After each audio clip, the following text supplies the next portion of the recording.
Mon nom est Pierre Daigle et puis je suis un passionné de vélo. Je suis présentement gérant d'un magasin de vélo à Saint-Pamphile, comté de Lillet.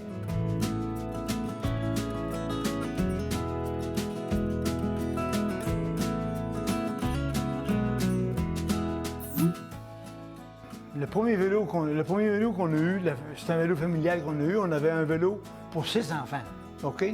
Donc, on prenait toujours le même, puis on chicanait pour qui voulait l'avoir.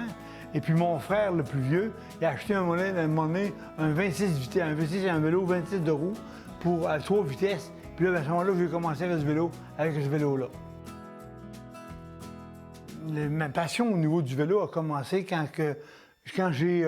ma mère m'a autorisé à ouvrir un département de sport dans le magasin de familial qu'on avait.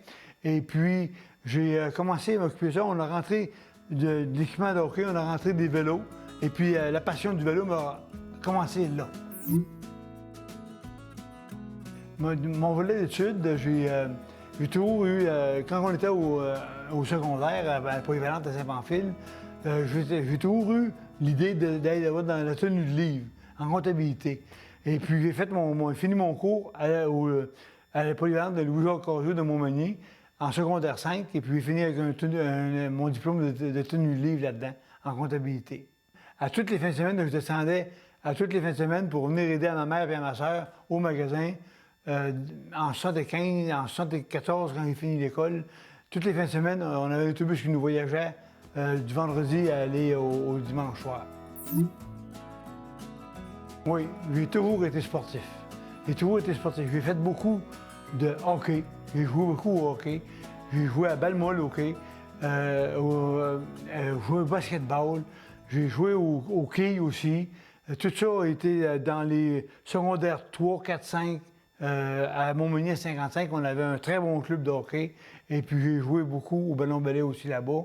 Puis entre-temps, on jouait à la balle molle aussi en même temps. À Saint-Pamphile, on avait des clubs là-dedans.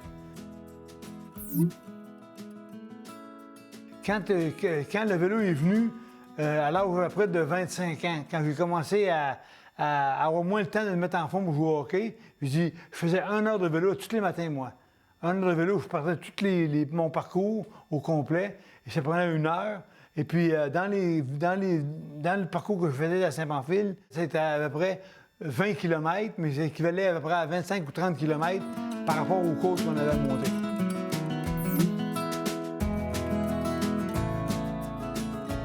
Quand je suis revenu, quand j'ai fini l'école en 1974 à Montmagny, j'ai commencé à travailler au mois de juillet au magasin de ma mère à Saint-Pamphile.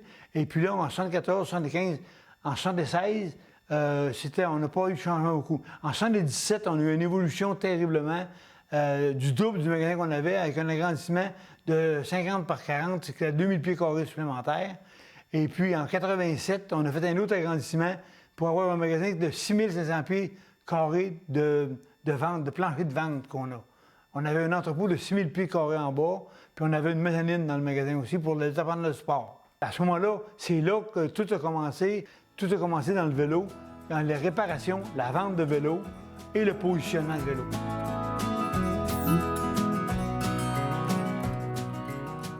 J'ai lu beaucoup de livres, j'ai eu beaucoup de pratiques physiques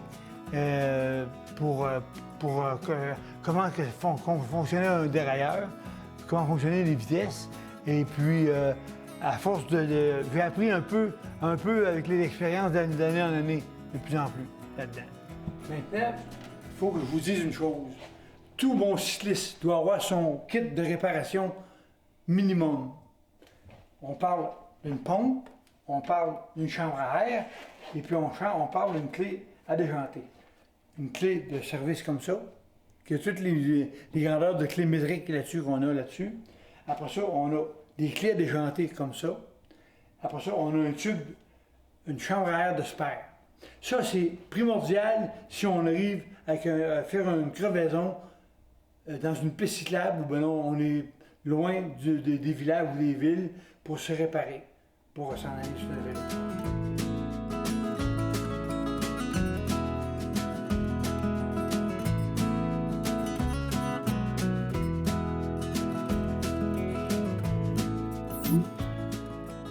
83, j'ai demandé à la compagnie ProCycle s'il y avait de quoi de prévu pour ouvrir un magasin à Québec. Et puis, oui, ils m'ont dit oui, parce que j'ai appris que j'ai acheté le nom, Lessard Bicycle, qui était déjà un ancien nom de la Ville de Québec. Et j'ai parti avec ça, ce qui m'a permis, la première année, avec Lessard Bicycle à Québec, de vendre 800 bicycles une année en vélo, ce qui est impensable pour une première année de vélo. À ce moment-là, j'ai eu un magasin sur la route de l'Église à Québec. Le premier magasin était là. Le deuxième magasin, on l'a ouvert à Limoilou, à peu près 5 ans après. On parle de 85, on parle de 90 après, on a eu l'autre magasin-là. En 95, on a tout déménagé, le magasin de Limoilou, on a déménagé sur le Pierre-Bertrand à Québec pour avoir un espace de 6000 pieds de plancher au point de vue de plancher de vente, avec un entrepôt d'à peu près 2000 pieds de plancher pour l'entreposage de vélos. Et en 2011, j'ai acheté un bâtiment qui est sur le versant nord à Québec pour avoir un bâtiment de 6500 pieds de plancher de vente. J'avais 8000 pieds d'entrepôt. C'était le head office des 3 magasins. Et puis, avec tout le chemin qu'on a parcouru dans ces années-là, en 2012, on vendait 5500 vélos par année. On avait 55 employés là-dedans. Et puis, c'était le magasin qui avait une renommée canadienne. Quand j'ai acheté la bâtisse en 2010, on a ouvert le magasin sur versant nord le 1er novembre 2011. Et puis moi, j'ai travaillé 10 mois dans mon magasin. C'est un rêve que j'avais, ce magasin-là. Et puis, j'ai travaillé 10 mois dedans. Suite à un accident, j'ai été obligé, j'ai été deux ans, 24 mois dans le néant complètement, donc 6 semaines dans un coma total. Suite à mon accident, durant les 24 mois que j'ai eu là, quand je me suis réveillé, Hélène m'a appris qu'on avait tout perdu. On avait perdu les 3 magasins, l'inventaire des 3 magasins, la maison, les 4 autos, on avait tout perdu ce qu'on avait. On est retombé à zéro complètement. On est reparti à partir de là. Hélène, c'est ma conjointe, mon épouse. Et puis, sans elle, je n'aurais pas été capable de parcourir le chemin que j'ai fait depuis 5 ans. Là, la première chose que j'avais dans la tête, après mes 2 ans de néant, j'ai avec un neuropsychologue, j'ai dit, moi, je veux commencer à faire des conférences pour apprivoiser les gens d'affaires à se protéger en cas de grosse bad luck, de grosse malchance, excuse-moi. Fait que là, avec ça, j'ai fait des conférences. J'ai fait des conférences à Longueuil, j'ai fait des conférences à Québec, j'en ai fait 3 ou 4 à Québec, j'en ai fait pour l'Association des essais. J'en ai fait, là, en dernier, j'en ai fait beaucoup pour les clubs Rotary de Québec et de Lac-Beauport aussi, que notre maison était. Et puis, je voulais dire aux hommes d'affaires que essayez de vous protéger avec les gens qui sont sur place avec vous, pour vous protéger, pour être certain que si vous avez une malchance, qu'ils vont être capables de reprendre la relève sans être obligés de repartir à zéro comme je l'ai fait. Quand j'ai commencé à reprendre du vélo, c'est sur au IRDPQ. On avait le droit, on allait sur la piste Lab, sur le côté de la rivière Saint-Charles. Et puis, on faisait ça là-dedans, puis on faisait pas long. Et puis, je me suis aperçu que la crainte n'était pas là. J'ai eu aucune crainte de rembarquer sur un vélo. Même au contraire, la pression que j'ai dans la tête continuellement 24 heures sur 24 en vélo, je la sens plus en vélo. Fait que là, avec ça, je vais pas embarquer sur mon vélo. Et puis, depuis 5 ans, j'ai 22 000 km de vélo de fait. Et puis, l'année passée, j'ai fait 5 920 km de vélo. On parle d'une randonnée de vélo, un défi vélo qu'on a. La ville de Saint-Pamphile c'est un prestige qu'ils m'ont offert de me dire que je peux. Ils voulaient faire un défi vélo à mon nom. J'ai dit oui tout de suite, moi, d'accord avec ça. Puis, dans le but là-dedans, c'était de ramasser des dons pour donner aux soins de santé. Donc, moi, nous autres, on a ramassé, on a offert nos gains du défi vélo à la fondation de la MRC de Lillet à Saint-Jean-Port-Joli. Et puis, on avait aussi des dons à donner on avait 10 la première année à donner au RDP, à l'association TCC des Deux-Rives. Et la deuxième année, on a donné la même chose, là, mais on avait 15 Donc, pour l'association des TCC des Deux-Rives, on a donné 5 000 en 2 ans. Et pour le défi de la Fondation de Saint-Henri de l'Université de Lillet, on a donné 30 000 Je me suis relancé en affaires en collaboration avec Thibault Bessic de Lillette. Je l'ai appelé au mois de janvier, au mois de septembre l'année passée, après le défi vélo Pierre Daigues. Je lui ai dit, il y a un manque à Saint-Pamphile, ça te tente-tu d'ouvrir une succursale à Saint-Pamphile? Et puis là, ça a pris 3-4 mois avant qu'il me réponde. Puis au 15 décembre 2019, il m'a répondu, oui, on va nous ouvrir une boutique. Fait qu'à partir de là, c'est là qu'on a commencé à travailler pour ouvrir une boutique à Saint-Pamphile. Et puis, je vous dis une chose, je suis très satisfait de la réponse des clients qu'on a à Niradel. Là, maintenant, on est rendu au positionnement du vélo. La base d'un positionnement de vélo, normalement, sur un vélo, le point mort d'un vélo est ici, en bas comme ça. On va les faire de l'autre bord. On est ici, le point mort qui est le point le plus bas rapproché du sol. Okay? À ce moment-là, je mets la personne du côté, au niveau du talon, sur la pédale, pour trouver la longueur de la jambe la plus courte, pour voir de quel angle on va servir pour faire le positionnement.